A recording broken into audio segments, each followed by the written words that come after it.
살아가면서 우리의 마음속에 많은 소원을 갖습니다. 그리고 그 소원이 반드시 이루어졌으면 좋겠다라고 하는 마음을 갖죠. 여러분들은 어떤 마음의 소원이 있으십니까? 한 가지 또는 두 가지 아니면 아주 여러 가지 많은 소원들이 여러분들에게 있는 줄 믿습니다. 그렇다면 그 가운데서 가장 간절한 그런 소원이 있다면 그것은 어떤 것들이겠습니까? 백혈병으로 2주밖에 살지 못한다는 판정을 받은 11살짜리 브랜든이라고 하는 소년이 있었습니다. 이 소년은 병원에서 의사에 의해서 시한부 판정을 받게 되죠. 그리고 답답한 마음으로 그 엄마는 그 아이를 데리고 집으로 돌아옵니다. 그리고 마지막으로 그 엄마는 아이에게 그런 말을 하지요. 남은 시간 동안 하고 싶은 소원을 말해보려. 남은 시간 겨우 2주 정도밖에 남지 않은 겁니다. 그런데 그 엄마는 그 안타까움을 안고 그 아이에게 11살밖에 되지 않는 그 아이에게 이제 남은 시간이 얼마 안 됐으니까 남은 시간 동안 내가 뭘 하고 싶은지 소원을 말해보라 라고 하는 것이었습니다. 정말 안타까운, 꺼내기 힘든 그런 말이죠. 그때에 이 브랜든의 눈에 노숙자 캠프가 들어오게 됩니다. 그리고 그것을 본 브랜든은 이렇게 얘기하죠. 마지막 한 가지 소원이 있어요. 그 마지막 한 가지 소원은 저 사람들 모두에게 샌드위치를 만들어 나누어 주고 싶어요. 이렇게 이야기를 합니다.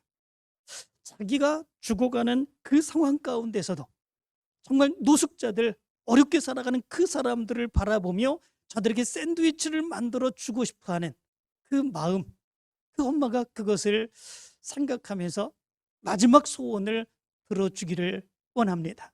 동네 사람들을 모으고 그리고 샌드위치를 만듭니다. 200개의 샌드위치를 만들어 이 아이의 마지막 소원을 들어주기 위해서 노숙자들에게 나누어 주게 되는 그런 모습들이 있게 되죠. 그리고 이런 모습이 언론에 알려지게 됩니다. 그리고 많은 사람들이 감동을 받게 되죠. 기적과 같은 그런 역사가 일어나게 됩니다. 그 사연을 들은 한 대형마트에서 식자재를 무료로 나누어 주기를 했습니다. 그리고 미국 전역에서 많은 사람들이 기부금을 보내왔습니다. 그렇게 브랜든의 마지막 소원을 들어주기 위해서 수많은 사람들의 손길이 움직였습니다. 미국 전역에 많은 사람들이 이 브랜든의 뜻에 따라서 샌드위치를 만들기 위해서 많은 손길을 보내왔습니다. 그리고 샌드위치를 만들어 그 노숙자들에게, 어려운 사람들에게 나눠주게 되었죠. 그 샌드위치에는 러브 브랜든이라고 하는 그런 글자를 새겨서 나누어 주게 되었습니다. 이 브랜든의 마지막 소원으로 시작된 샌드위치, 브랜든 샌드위치, 이것은 순식간에 많은 사람들에게 나누어 주게 되죠. 불과 2주 정도밖에 나눠주지 않았는데 무려 3,500명이 이 브랜든 샌드위치를 나누어 먹게 되는 그런 모습들이 있게 됩니다. 2주간의 시간이 훌쩍 지나가죠. 브랜든은 마지막 방송사와 인터뷰를 하게 됩니다. 그리고 많은 그런 사람들에게 당신의 소원으로 인하여 그 샌드위치가 나누어지게 되었다라고 하는 소리를 듣게 되죠. 그때에 이 브랜든은 고맙다고 눈물을 흘리며 이렇게 얘기를 합니다. 행복한 시간이었어요. 숨이 멈추는 순간까지 저는 이제 행복할 것 같아요. 그런 이야기를 합니다.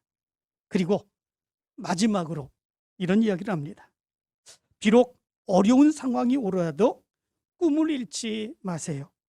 제 소원도 결국 이루어졌잖아요.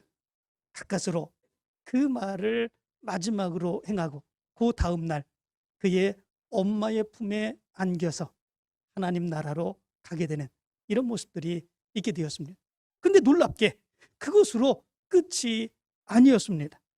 브랜든의 이름을 딴 자선단체가 여기저기에서 생겨나기 시작했습니다. 그리고 브랜든의 마지막 소원을 이어받아서 지금까지도 이 노숙자들에게 음식을 만들어 나누어주는 이런 모습들이 있어지게 되었다고 그럽니다.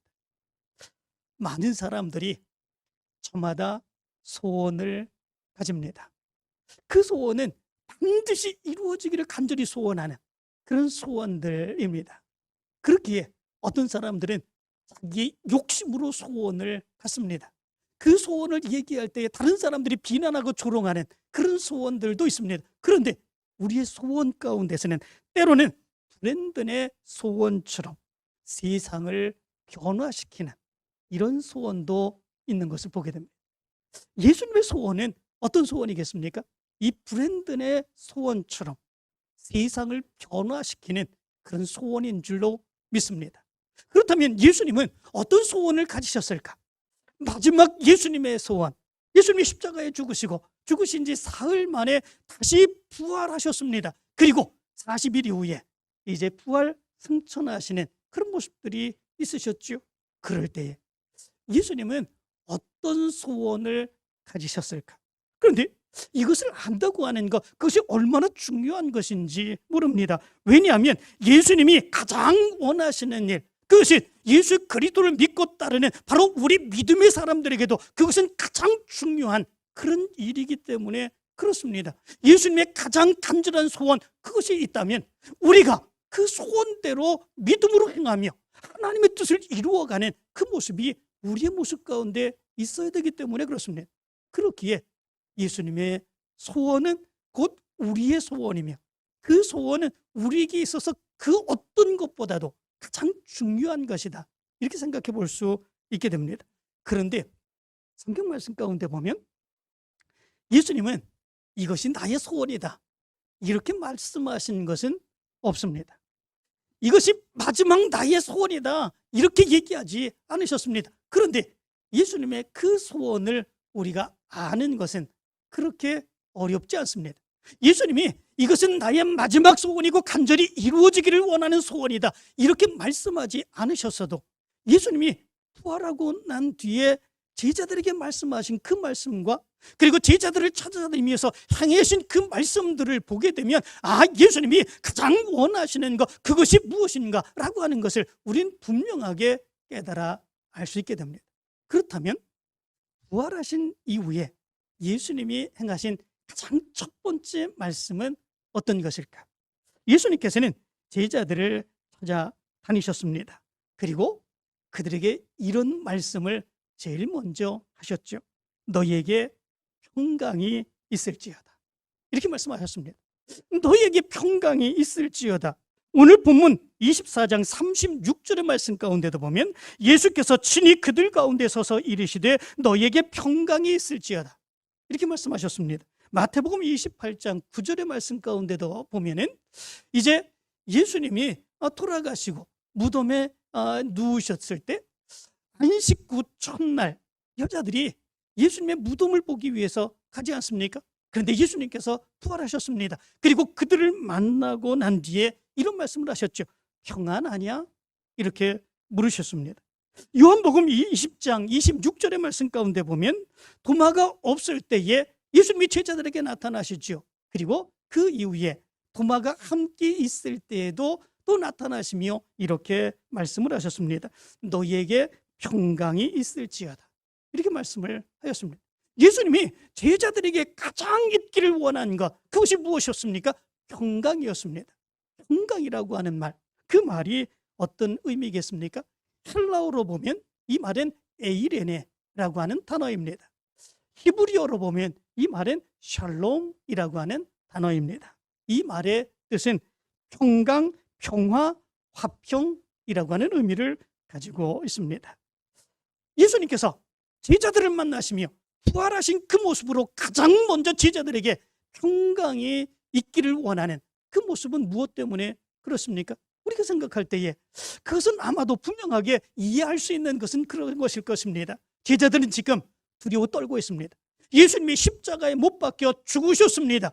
그리고 로마의 군사들, 그리고 대제사장의 군사들, 이런 사람들이 예수님의 제자들 찾아 붙잡기 위해서 찾아다니는 이런 모습들이 있었을 것입니다. 얼마나 두려웠겠습니까? 얼마나 무서웠겠습니까? 그 모든 제자들은 다 뿔뿔이 흩어져 도망치고 말았습니다.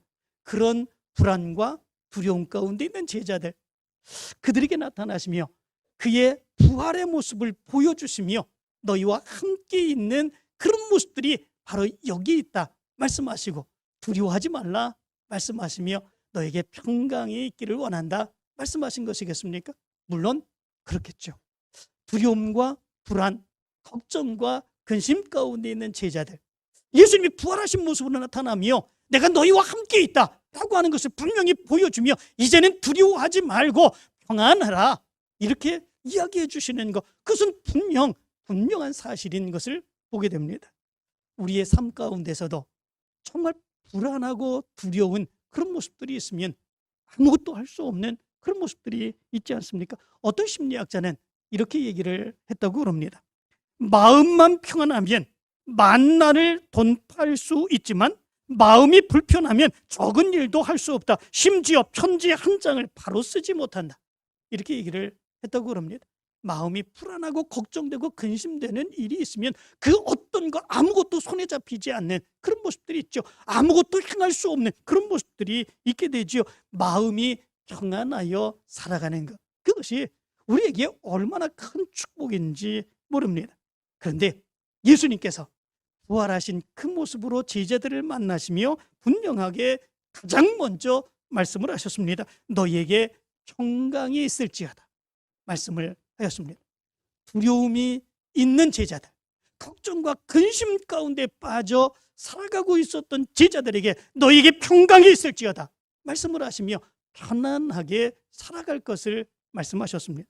그런데 여기에서 너희에게 평강이 있을지어다, 예수님이 말씀하신 이 말은 마음의 평강, 마음의 평화, 그리고 불안과 두려움이 없는 것, 이것만을 의미하는 것은 사실 아닙니다.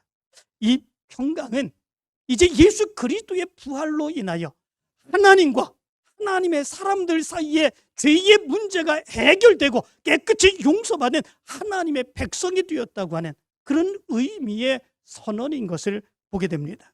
그래서 예수님께서 말씀하시는 것은 이제 너희에게 죄의 문제가 해결되었다라고 하는 것을 말씀해 주고 있는 거죠. 하나님 관계 속에서 죄의 문제가 해결되었고 그러므로 인하여 그 기쁨 가운데에 믿음으로 살아가는 너희들이 되어야 된다라고 하는 의미 가운데서 너희에게 평강이 있을지어다 말씀하고 있는 것을 보게 됩니다. 하나님과 하나님의 백성 사이에서의 평강, 평안은 언제나 죄의 문제가 해결되는 것부터 시작이 됩니다. 죄의 문제가 해결되고 하나님과의 관계가 바르게 이루어지는 그 모습 가운데서 평강의 역사가 찾아오게 되는 것을 보게 되죠.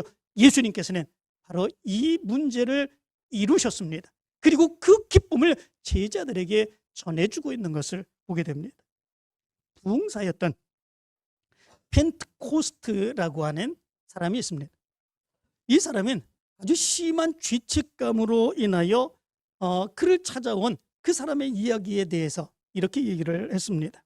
이 사람은 양심의 가책을 끊임없이 받으며 너무나도 고통스러워하는 그런 모습들이 있었습니다. 그리고 이 사람을 찾아와서 그 전주일에 설교를 했었던 무디와 이 펜트코스트를 비난하면서 이렇게 이야기를 했다고 그럽니다.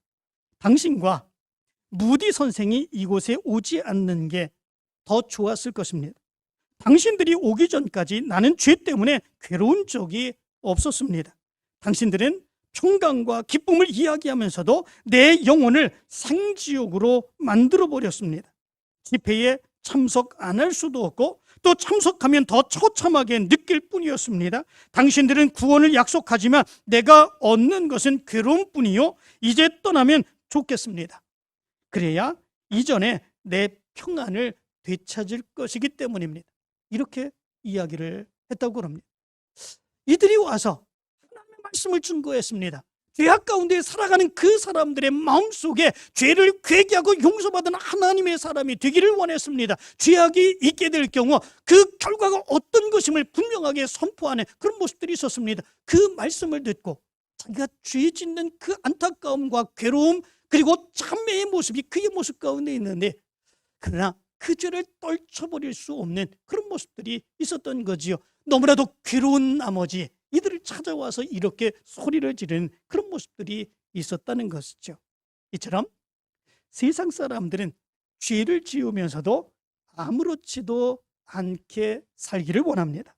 죄의 문제를 덮어놓고 편안하게 살기를 원합니다. 그 죄가 드러나지만 않는다면 없는 것처럼 여기며 편안하게 살기를 원합니다. 그러나 예수님께서는 우리가 죄의 용서함을 받은 것을 분명하게 확신하며 그 죄의 용서함의 기쁨을 가지고 평안하게 살아가기를 원하셨습니다. 바로 그것이 제자들에게 예수님께서 너에게 평강이 있을지어다 말씀하셨던 그 이유였던 것을 보게 됩니다. 여러분들에게 이런 평강의 역사가 있기를 간절히 원합니다. 예수님이 가장 원하시는 것, 이것이 예수 그리스도 안에서 우리가 죄의 용서함을 받고 그 기쁨 가운데 평강을 얻으며 하나님의 귀한 사역을 감당하는 것임을 분명하게 기억하며 그 기쁨을 누리며 살아가는 여러분들 되시기를 간절히 축원합니다. 두 번째로, 예수님께서 부활하신 후에 행하신 일은 무엇이었겠습니까? 그것은 예수님의 부활을 제자들이 믿게 하시는 그런 모습들이 있었습니다. 예수님께서는 십자가에 돌아가시기 전에도 거듭 부활하신다고 분명하게 말씀을 하였습니다. 그럼에도 불구하고 제자들은 그것을 믿지 못했습니다. 예수님을 만났다고 하는 사람들의 이야기를 믿지도 못했습니다. 예수님이 그들 가운데 나타나셨는데도 불구하고 그것이 예수님의 부활하신 것임을 믿지 못하고 받아들이지 못하는 혹시 유령이 아닌가, 그렇게 생각을 하였습니다. 예수님은 그 제자들을 믿게 하기 위해서 끊임없이 노력하셨죠. 여기 무슨 먹을 것이 있느냐 말씀을 하셨습니다. 구운 생선 한 토막을 받아서 잡수시기까지 하셨습니다. 그리고 성경을 풀어서 당신에 관한 모든 기록들, 당신께서 고난을 받으시고 죽으셨다가 사흘 만에 다시 살아나야 할 것, 그것을 분명하게 이야기하시며 그것이 예수 그리스도의 모습임을 분명하게 가르치시며 깨닫게 하시는 그런 모습들이 있었습니다.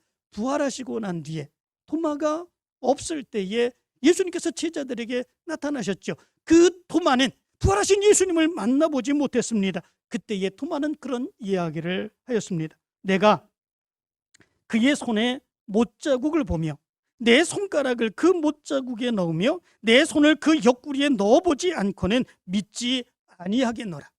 도마는 도저히 믿을 수 없다고 그렇게 얘기를 했습니다. 그런데 예수님께서 도마가 있을 때에 그 자리에 나타나시며 얘기를 하셨죠.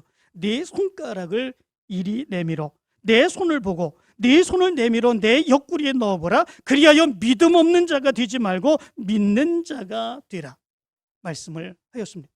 예수님께서 제자들을 찾아다니시며 그들을 만나셨고 그들에게 말씀을 하셨고 그들에게 가르치셨고 예수님께서 부활하셨다고 하는 것을 거듭 강조하시며 그들로 하여금 예수님의 부활을 믿을 것을 말씀하시는 그 모습이 있었습니다. 무엇 때문에 그렇겠습니까?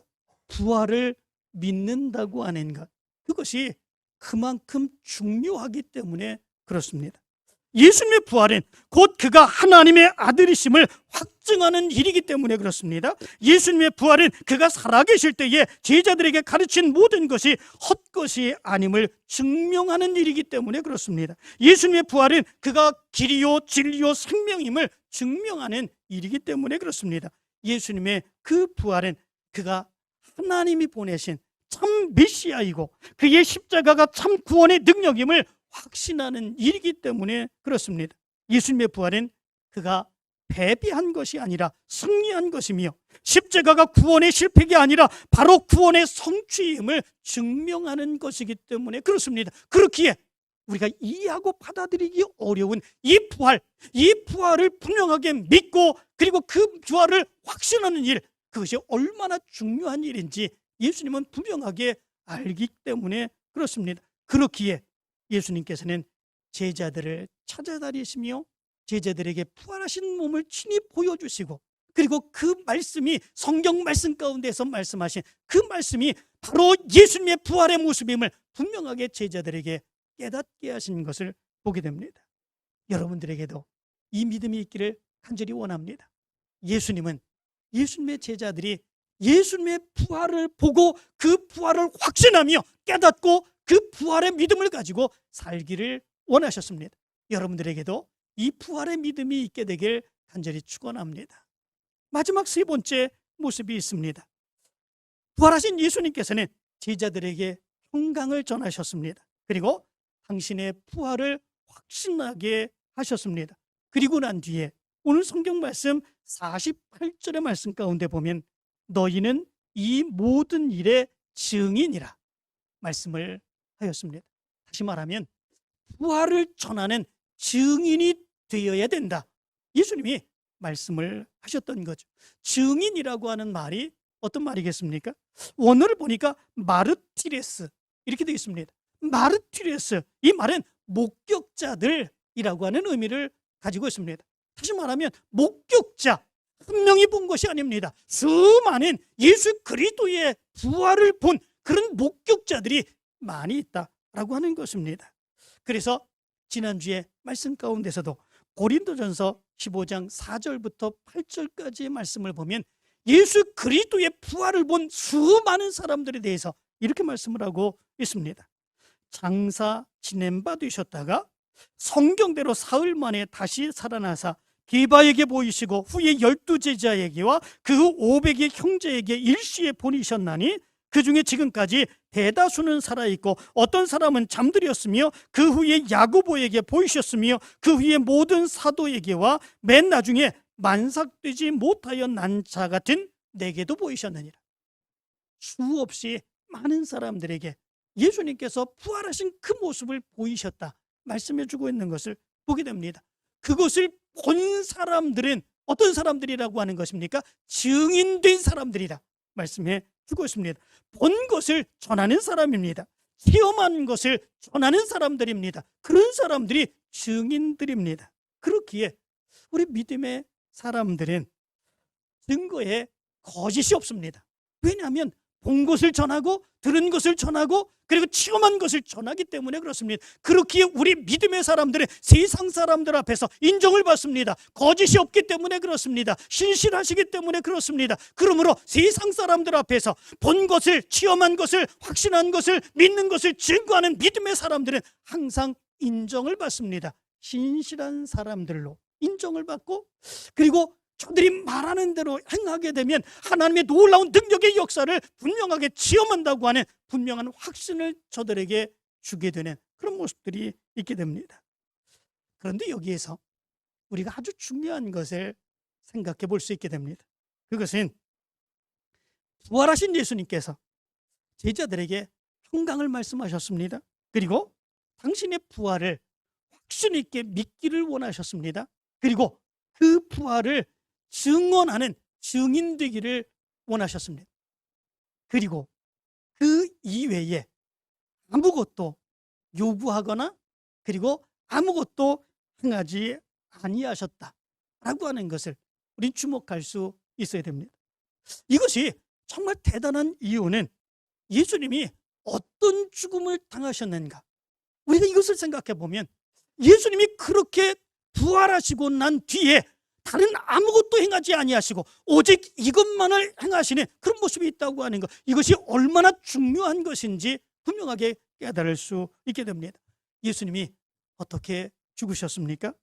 대제사장들을 비롯한 유대인들의 지도층에 의하여 음모, 허위 고발, 거짓 증언, 매수, 선동, 이런 것들에 의해서 예수님께서는 넘겨지게 되었고, 그리고 십자가에 달려 죽으시는 그런 모습들이 있었지 않았습니까? 예수님이 죄가 있으셔서 십자가에 달려 죽으신 것이 결코 아니었습니다. 그렇다면 예수님께서 부활하시고 난 뒤에 그 마음이 얼마나 쓰리고 얼마나 괴롭고, 그리고 그 마음 속에 일반 사람들 같으면 내가 복수해야지, 나에게 거짓 증거하고 그리고 선동하고 나를 죽이게 한, 그것도 잔인하게 십자가에 죽게 한 저 사람들의 내가 복수해야지. 일반 사람들 같으면 그런 마음 품지 않겠습니까? 그런데 예수님은 전혀 그러하지 않았습니다. 복수할 마음 갖지 않았습니다. 오히려 저들이 평강하기를 원하셨습니다. 예수님이 부활하셨음을 확신하고 부활의 증인 되기를 원하셨습니다. 그 이외에 다른 그 어떤 것도 행하지 아니하시는 그런 모습이 예수 그리스도의 모습 가운데 있었습니다. 이 모습을 보면 예수님이 가장 원하셨던 그런 소원이 무엇인지를 우리는 알 수 있게 됩니다. 우리 안에 예수 그리스도께서 함께 하심으로 인하여, 또한 예수님께서 우리의 모든 죄를 용서해 주셨음을 믿고 평강하기를 예수님이 원하셨습니다. 부활을 확신하며 그 부활의 증인으로 살기를 간절히 원하셨습니다. 그것 이외에 예수님이 원하신 것은 없으셨습니다. 그렇다면 지금 우리는 어떤 삶을 살아야 되겠습니까? 예수님의 소원이 예수님을 믿는 우리의 소원인 줄 믿습니다. 이 소원대로 믿음으로 예수님이 우리와 함께 계심을 믿으며 부활의 확신을 가지고 증언하며 많은 사람들을 주님께로 인도하여 그 사역을 감당하며 살아가는 삶, 그 삶이 우리의 삶이 되어야 되는 줄 믿습니다. 이 삶으로 살아서 하나님께 더 큰 영광 돌리는 여러분들의 삶이 되길 간절히 축원합니다.